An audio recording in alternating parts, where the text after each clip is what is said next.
And the Dutch-speaking Belgians laughed in the Walloons' faces. They said, "Ha ha ha, you Walloons, you sound ridiculous. We up our noses at you." And then whoever they lost the war to, who's, forcing these reparations upon these poor Belgians, because I'm assuming it was some Hitler-type character. "Aha, you Dutch speakers, you don't get off quite so easily. You shall be called the Flemish."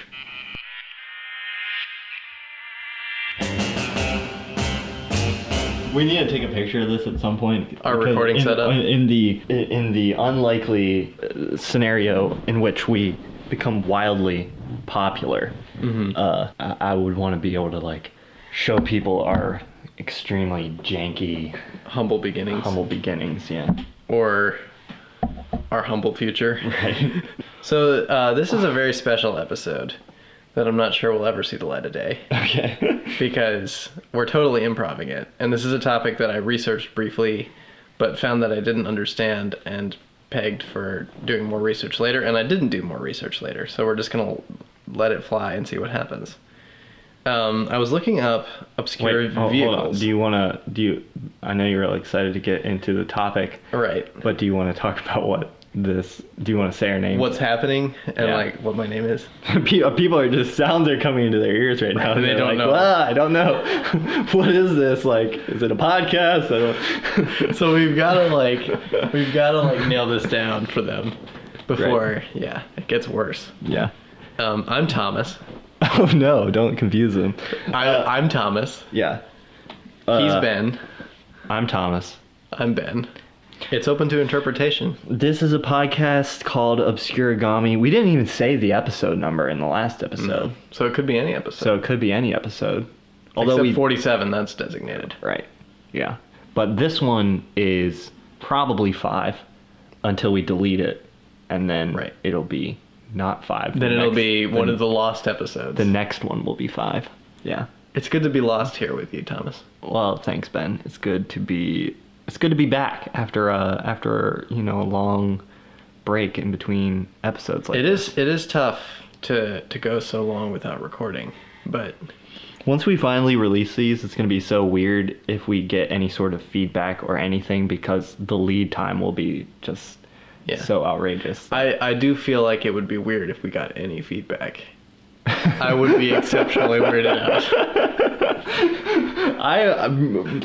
I'm gonna stop you right there.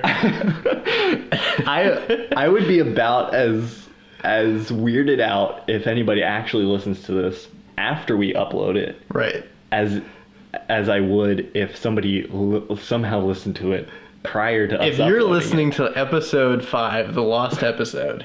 Right. You've reached the pinnacle of your hipsterhood, because you should be on we should be doing an Obscurigami podcast about you, because you, sir or madam.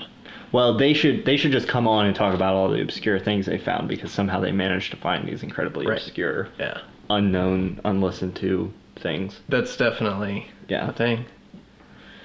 I did have a little bit of a crisis about the last episode, because I realized that Planet Money, which is a big NPR podcast, did an episode about yapstones. Oh. But then I was like, well, just because somebody else has talked about it doesn't mean it's not obscure. Right. So. And NPR. Not everybody listens to NPR. Right. It's kind of an obscure thing, right? Yeah. NPR. Nobody listens to NPR. Planet Money, it's not, Planet Money, it's only in the top 100 podcasts on iTunes. It's not like anybody listens to that. So. Right, yeah. Nobody listens to podcasts. That's what I'm saying. That's why this is the perfect medium. The number 1 podcast has 10 people that listen to it? Yeah, at most, I would think. And some of those are in Yap. Right. So Yappies. That's why this is the perfect medium for a show that is about obscure things. And it's the perfect medium for people like us who are just really clueless. Yeah. I think. I think the greatest asset of talking about really obscure things is that there's going to be way less people who will call us out on our mistakes. Right. When we, forget something or misstate something or Right. mispronounce something. We're not talking about popular things, and so there's going to be less people, Right. presumably, who are going to be like, ooh, Right. that factoid about yapstones, very incorrect. Yeah. So that's my safety net. Hopefully. Anyway, go to obscurigami.com to download the episodes. Now that we've like ragged on NPR, Right. Yeah, why would anybody listen to NPR? I don't know. You all should be listening to NPR instead of this. What are you doing with your lives? Yeah, if you haven't listened to our previous episode, don't. I recommend going and subscribing to Planet Money. They did an episode about Yapstones. Yapstones. I haven't listened to it, but I'm assuming it's much better than our episode about it. A yapstone, it's like a kidney stone that talks. Yeah. Except not. So now that we've padded this out a little bit, we might be By quite a lot. By quite a lot, we might be able to go into your topic and still do an episode. Here's a topic for you. I was researching obscure automobiles. Okay. Yes. And this particular one is the Chrysler Turbine car. It is Right. powered by a gas turbine engine, which is the main distinguishing feature about this car. And I'm still a bit confused about how gas turbine engines work, and that's my main. That's your main point. That's my main hang up, is I don't really understand. Give me a little some background factoids about this car. Okay, well, it's when and manufactured where. by Chrysler, which is Right. not an obscure brand. Yeah. It was made in the early 60s. The body of it is designed by an Italian coachmaker named Ghia that also did the Volkswagen Carbon Ghia. It's a slick looking car. It is not an ugly car. It's a 2-door. And it's classified on Wikipedia here as a concept car, but there was actually a few production cars that were made and sold. It's The turbine, I'm reading now from Wikipedia. Yes. The turbine car had some operational and aesthetic drawbacks. The car sounded like a giant vacuum cleaner, which was unexpected to consumers. Yeah, see, when I first started researching this, most of what I encountered seemed very positive. It was like it can run on things besides gasoline. Like, you don't have to get it on gasoline. Right. You could run it like the president JP4 jet fuel, right? apparently. Vegetable oil. Vegetable is oil. a big one. And the president of Mexico actually ran it on tequila. He liked it and bought one. And then after having it tested by the Chrysler engineers to make sure that it wouldn't do anything strange or blow up, Yeah. when you put tequila in it, he just put some tequila in it and took it for a drive. So I was like, well, why wouldn't you want a car that could run on almost anything?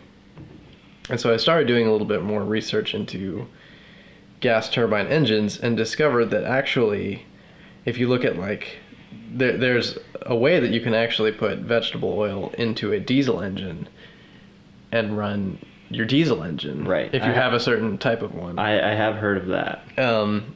But it's not better for the environment necessarily. It is in one sense, in that diesel fuel has more harmful byproducts to the environment, but the emissions from your car with vegetable oil can actually be worse than the emissions from a modern engine, because there's so many regulations on modern engines. But most people who convert their biodiesel engines to run vegetable oil are using older engines. And so that was one of the concerns with, in addition to it sounding like a vacuum cleaner, one of the issues with the Chrysler turbine car was that it didn't meet emission regulations even for that time. Wow. Yeah, which I guess probably weren't that too strict. Yeah.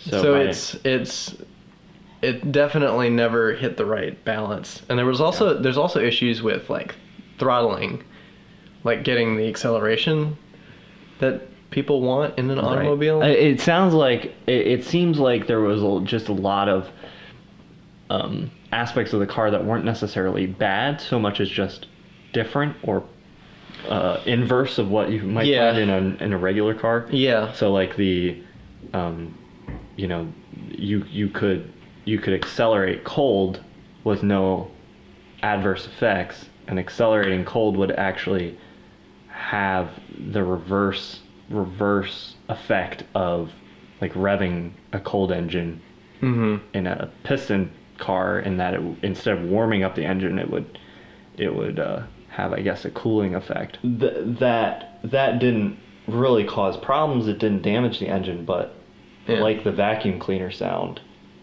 it just wasn't really what people wasn't acceptable to the consumer were expecting, which is apparently a big deal in cars. These days, with a lot of electric cars and quieter cars, they often are adding car sounds back into cars because there's so much expectation about what a vehicle should sound like and how it should operate. And there's a big push now to put luxury features into cars. Right. Even in like cars that should be like practical, like pickup trucks and things that you would think of as being more utilitarian are including more and more like comfort features, like, you know, radios and comfortable seating, suspension, things that once upon a time you wouldn't think of as being in your pickup truck. So seemed like one of the big downsides was regular leaded gas that you would have gotten from a pump in that era would be damaging to the engine, which seems like that would be a pretty big obstacle to overcome for it being successful in the market. Yeah, definitely. Had it made it that far. So I found a really good discussion about my question, why gas turbine engines haven't been implemented into automobiles. Right. Because like you would think, well, leaded gasoline, we don't use leaded gasoline anymore. Right. So, or at least. And, you know, probably the emissions problem could be overcome. Right. So like, why don't we? So on the lovely website, physicforums.com, I found some discussion of this subject. And they do mention that they require very high RPMs to get the sort of throttle response that you would need for a driving automobile. It said the 4th generation Chrysler turbine engine ran at up to 44,000 revolutions per minute. Right. That's very high. Which is quite high. But apparently that's a feature of turbine engines, because you need that kind of... gas turbine engines are used in, like, to power, like, the M1 Abrams tank. Right. For instance. Which is, like, a vehicle that needs a lot of torque and a lot of energy just to get it moving. Right. But not a lot of variance in... Right. So they've been used in that and in, like, boats and airplanes pretty regularly, but like they've never made the transition to like automobiles or even like trucks and transporters, which I think would be a thing. Yeah. So I'm not sure why. There was one that was manufactured by Jaguar as a concept car, and it was featured in one of the Bond films, one of the more recent Daniel Craig Bond films. And it was intended to be a production car, but they actually nixed it because of the financial crisis. So the auto manufacturers are like still kind of looking into it, but for whatever reason, since this car and from the early 60s and even before that, it's just never taken off. I know you're not a, physicist, mechanic, but do you have an understanding of the basic sort of distinct differences and benefits of a gas turbine engine over a piston engine design? Well, like the engine, what about it would make it superior? The benefit that struck me right away was that you could use other types of fuel. Right. Like, you didn't have to depend on one source. Yeah. But one of the physicists who I was reading from says that some of the advantages are that the top speed and overall power to weight ratio is much higher than it would be with any type of piston driven car. So theoretically you would be able to drive faster, and it would operate more efficiently at high speed than a piston driven car, and you would have more torque, obviously, which is why it's used in the Abrams tank. So those are some of the advantages. Yeah. The disadvantages that he mentions, this is a user who goes by Mr. Dynamics, I believe. Yeah, Mr. Dynamics. Seems to be an acknowledged user of this forum. The disadvantages are the ones that I already mentioned, like the throttle and the noise that you mentioned, is pretty much the major drawbacks. But a lot of people on here, Mr. Dynamics included, seem to think that there's a possibility that it would be good to look into it again, because it is potentially more efficient than a gasoline engine. Ultimately, the gas piston engine is more thermally efficient and also better to produce, and really neither one compares with the energy efficiency of an electric car. Right. Like, that's kind of the direction that the industry is headed. Yeah. And so, like, for that reason, auto manufacturers, I think, are steering away from it. R&D resources are being put into electric, if anything, at this point. Yeah. And there's a marketing niche for that, Yeah. where, like, people are looking for that and they know what it is. And I feel like ultimately... whereas a more efficient gas engine... Yeah. There's which technically doesn't exist yet, because it hasn't been developed. Like, the experts seem to acknowledge that there is a possibility that you could make it more efficient, but it's not there yet. Yeah. And the other upsides that you would get with a gas turbine engine, such as the ability to use multiple types of fuels, that's... not necessarily a benefit. I mean, that is a benefit, because, like, theoretically it's a benefit. On paper it's a benefit, but, like, for most people in America or a first world country where cars are used heavily, like, getting gas, the availability of fuel is not a problem. And I mean, I actually did a little quick math in my head when I was researching this, and I was like, actually, like, vegetable oil is probably not cheaper per gallon than gasoline anyway. Everything I've heard about people who have, like, converted diesel engines or whatever, who were running on that, it was worth it because they had a resource where they could get used vegetable oil, like a restaurant that had fryers, and, you know, and they needed to be recycled, or and they could get it for free or very cheap. So yeah, it's one of those things that, like, if you have that resource, it could be very beneficial for you, but most people aren't like, oh, like, I couldn't find any gasoline,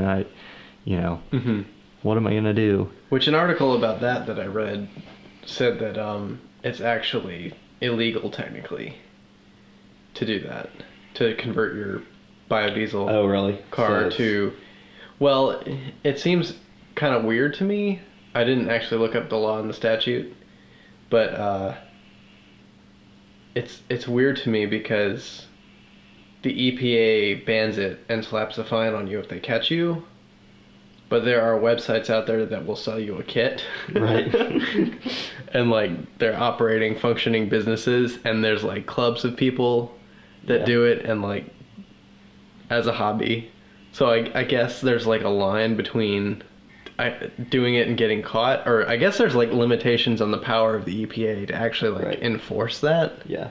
Because they're not, like, a law-creating institution, like, they're a regulation driven institution. So, like, if you break a regulation, well, and it might just be one of those things like piracy where the difficulty of enforcing it. But, like, I don't know, motor vehicles are, like, so heavily regulated and controlled. I mean, you smell like French fries when you drive around in it, Right. because it smells like used cooking oil. Yeah. So, I mean, it can't be, it's not easy to hide. Right. Yeah. But I mean, I can't imagine that your average state trooper is going to write you up for driving. Smelling like French fries. Right. Yeah, well, see, it's not a law if it's a regulation. Right. Right. So, like, the EPA can't, like, make a law Yeah. itself. So apparently the Chrysler turbine car in 1963 was not the first, at least the first gas turbine concept car. Yes. In 1954, there was a Fiat Turbina, which is a very catchy name, which also had a gas turbine. That one, only ran at a measly 22,000 RPMs. Measly. Yeah, compared to Chrysler's 44,000. And even before that, Rover was the very first, had a gas turbine experimental car called the Jet 1. And that was in 1945. It's not a new... It's an idea that quite a few people have played with. But it never really seems to get beyond the concept stage, which is what kind of caught my attention to it. I think this particular car caught my attention because it actually made it so far as to have a few production quote-unquote models. Right. Yeah, the Fiat Turbina was shelved because it had high fuel usage and overheating problems. It seems like that was the same problem the Rover Jet 1 ran into. Interesting little factoid, the Turbina held the record for the lowest drag coefficient for 30 years after its production. Well, it's running on like a jet engine. Yeah, and it has basically, its design seems like it's got that nice it little utilizes that wind scoop on the front of it. It's a pretty car. It's much prettier than the Chrysler. Yeah. But go figure. Yeah, I thought it was interesting that they invested a lot of money into the design of it. Like, Kia was not a inexpensive way to go for coach building. After they decided to put an end to it, they actually recalled all the cars, and most of them were destroyed, except for 4 or 5.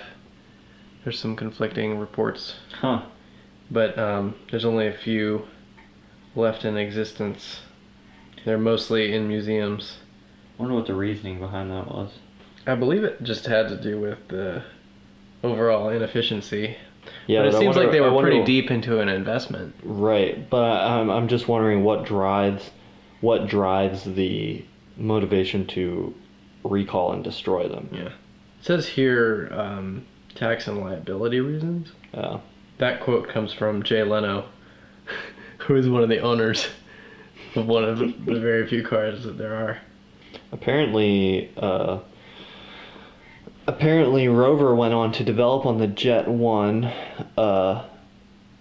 It made a T2, T3, and T4, and it ran the T4 in a race in 1962, which it looks like was basically just like something Rover did purely for notoriety. I had never thought about it before. I never thought about car engines beyond piston, gas piston, and electric. But people have tried. It makes sense that people have tried other a lot of different things. Yeah. Well, cool. And on that note, so, devoted listeners, you've made it through our destruction of the Chrysler turbine car. Yes.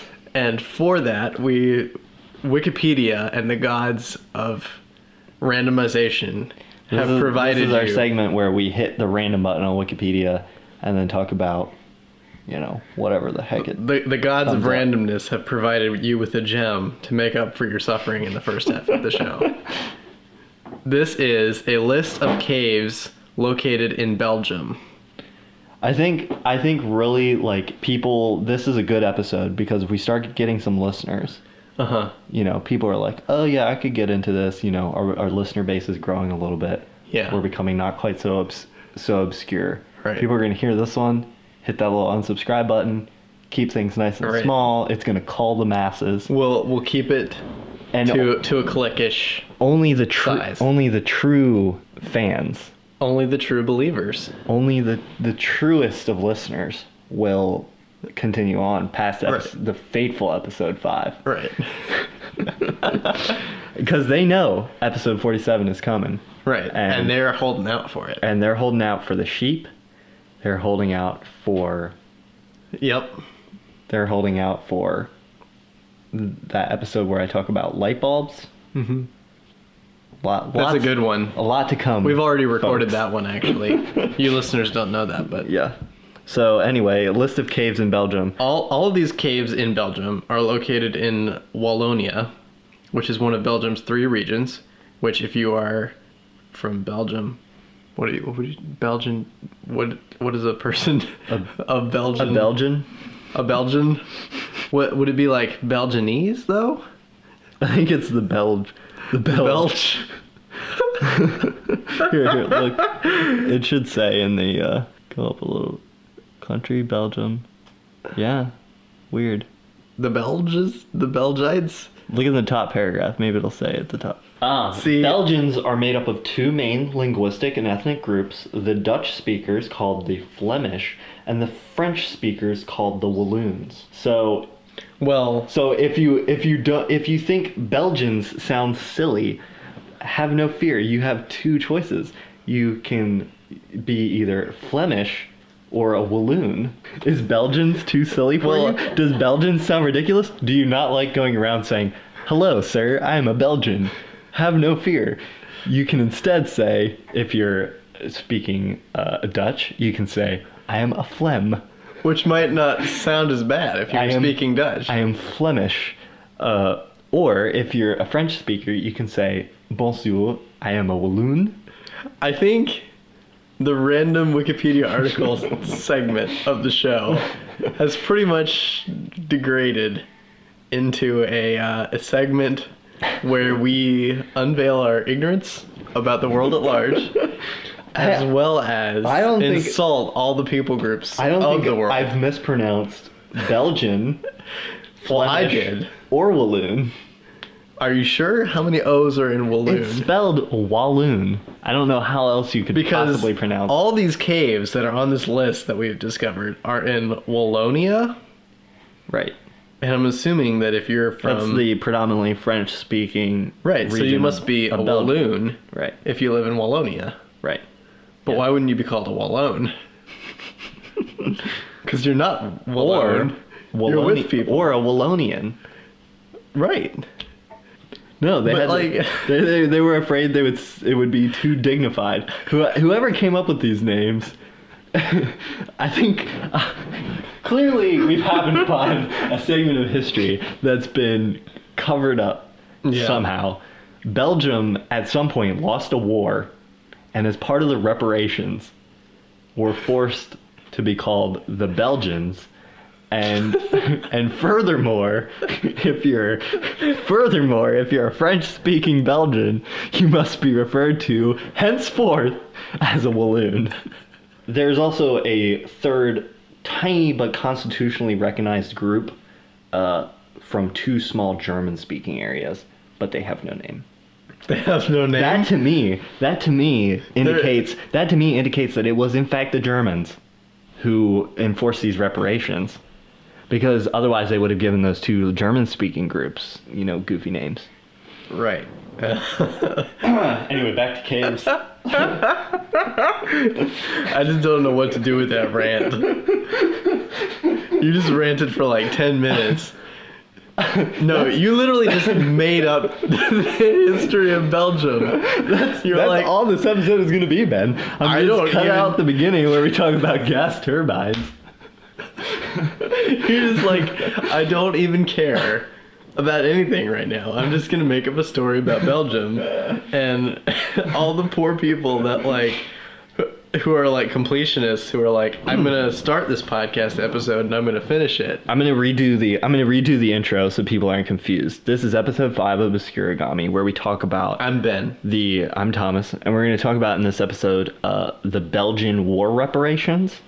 This is an undercover, investigative journalism piece. We're uncovering some historical uncovering something of historical significance mysteries. here Yeah. that's been covered over. Anyway, caves. Anyway, caves.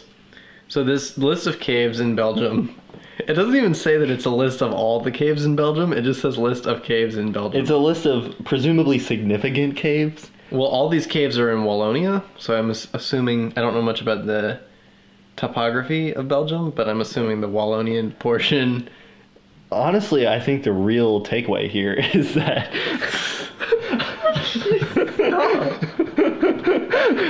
I think the real takeaway here is that two of the three regions in Belgium are in fact caveless.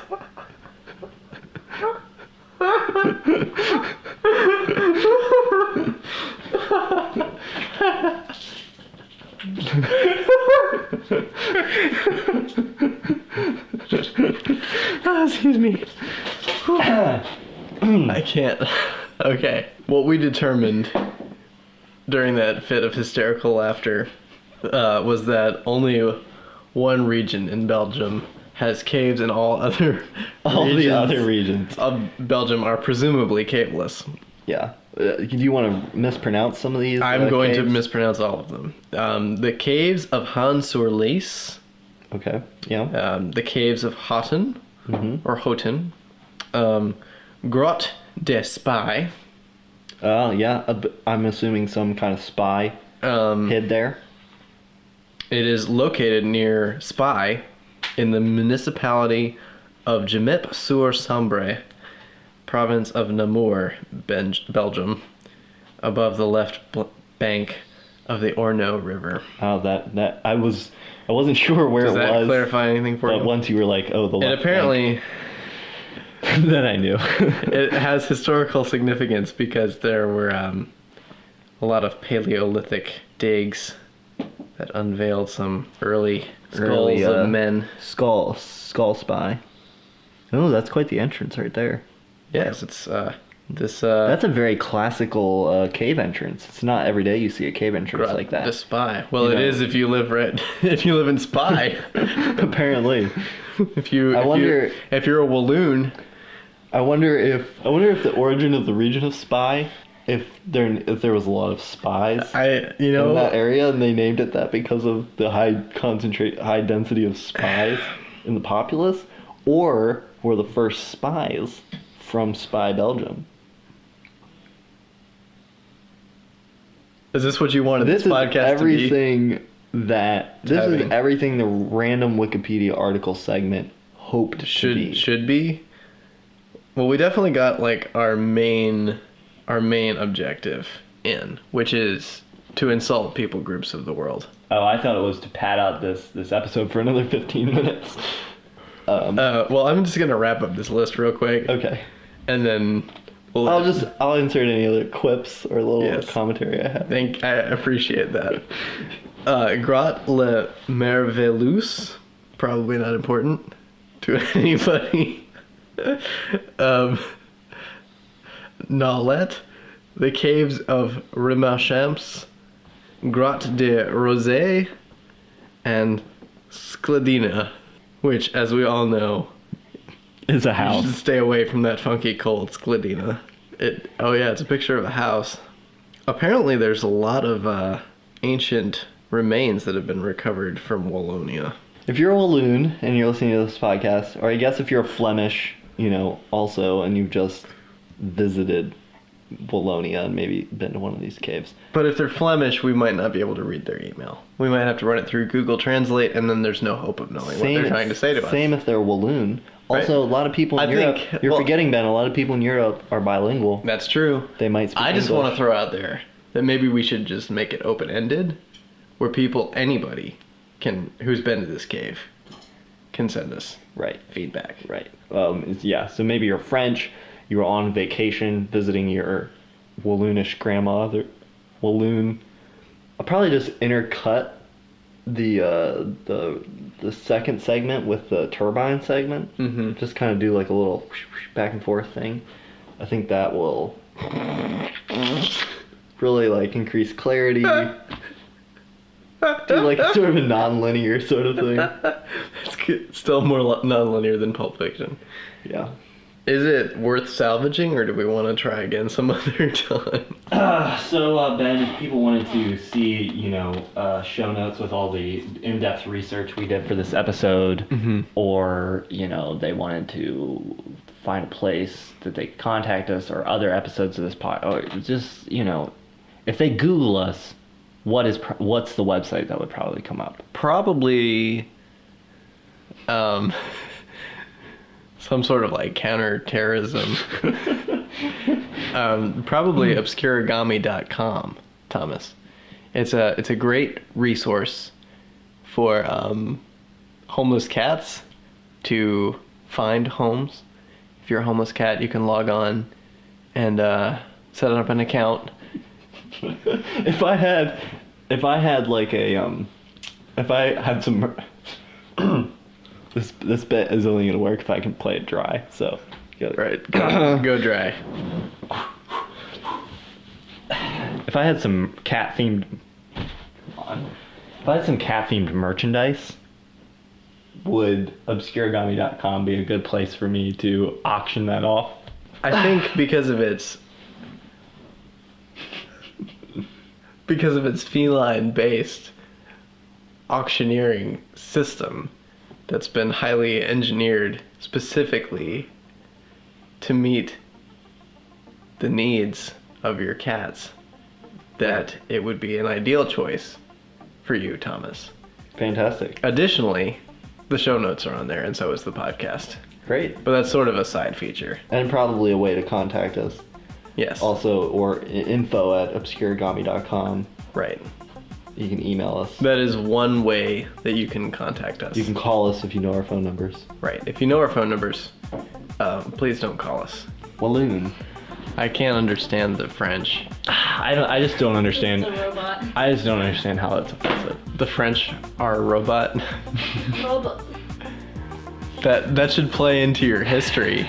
Into my history, Yeah. Well, the Germans Robot gave the French. Belgian people funny names, Right. and then they made the French people into a robot. Well, thank you for listening. Yeah. I think if people have made it through this episode, it's all uphill from here. It can only get better. The show's only going to get better, so stick around, subscribe, download the future episodes. Also, highly recommend the previous episodes. They're all better than this one, too. Pretty much. I think our work here is done. Oh, gosh.